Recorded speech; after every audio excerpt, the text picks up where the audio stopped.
اعوذ باللہ من الشیطان الرجیم، بسم اللہ الرحمن الرحیم۔ سورہ نبع کا ہم نے پارٹ 1 پڑھ لیا تھا، آیت نمبر 8 تک۔ اب ہم آج آیت نمبر 9 سے پڑھیں گے۔ پہلے پچھلا ایک محاورہ ترجمہ کر دوں۔ عما یتساءلون، کس چیز کے بارے میں یہ سوال کرتے ہیں؟ عن النبع العظیم، ایک ایسی بڑی خبر کے بارے میں، الذی ہم فیہ مختلفون، جس کے بارے میں یہ لوگ اختلاف کرتے تھے، ایک دوسرے سے جھگڑا کرتے تھے۔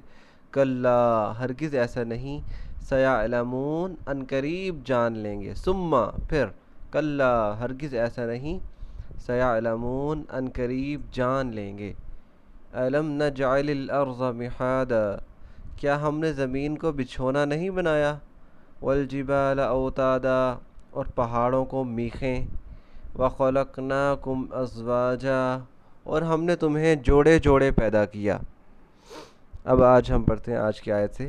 وجعلنا، اور بنایا ہم نے، جعل اس نے بنایا، جعلنا ہم نے بنایا، جعلنا ہم نے بنایا، نومکم تمہاری نیند کو، نوم کہتے ہیں نیند کو۔ الصلاۃ خیر من النوم، فجر کی اذان میں آتی ہے نا، یہ الفاظ آتے ہیں کہ الصلاۃ خیر، نماز بہتر ہے، من النوم نیند سے۔ تو نومکم تمہاری نیند کو، سباتن کاٹنے کا ذریعہ، سبت کا مطلب ہوتا ہے کاٹنا، تمہاری نیند کو کاٹنے کا ذریعہ۔ کاٹنے سے کیا مراد ہے؟ اس سے مراد یہ ہے کہ جب ہم سوتے ہیں تو ہمارا دنیا سے رابطہ منقطع ہو جاتا ہے نا۔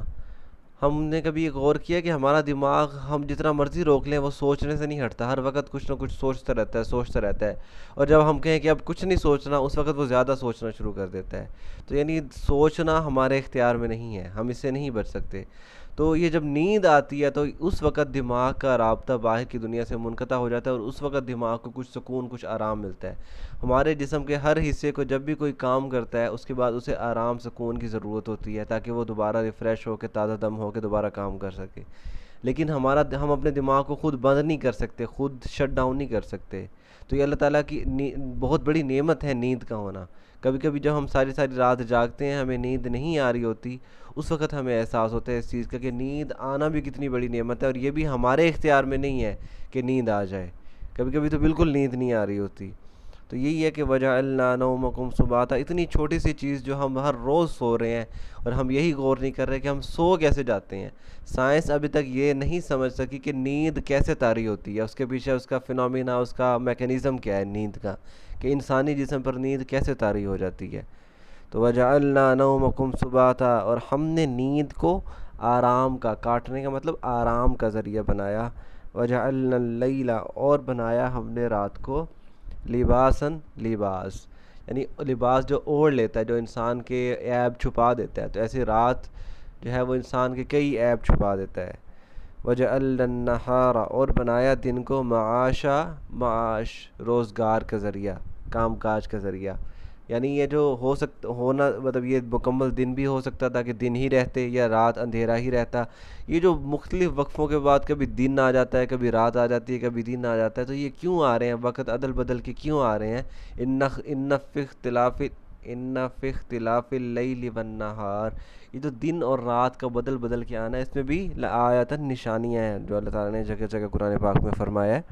تو وہی ہے کہ رات کس لیے بنائی ہے؟ کہ تم اس میں آرام کرو، یہ لباس سکون کا ذریعہ، اور دن کس لیے بنایا؟ کہ اس میں تم کام کرو، روزی روٹی کماؤ۔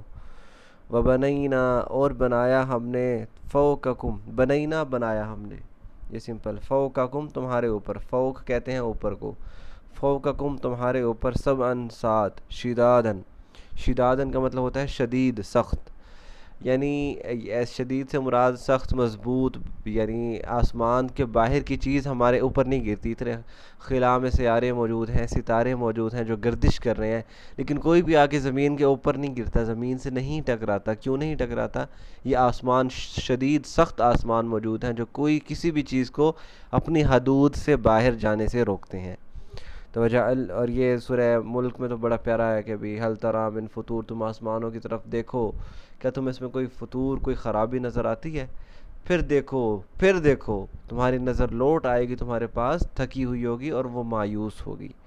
تو آج یہیں تک، آیت نمبر 10 تک، کل انشاءاللہ آگے پڑھیں گے۔ آیت نمبر 12 تک ہو گیا، کل انشاءاللہ آگے پڑھیں گے۔ وما علینا الا البلاغ المبین۔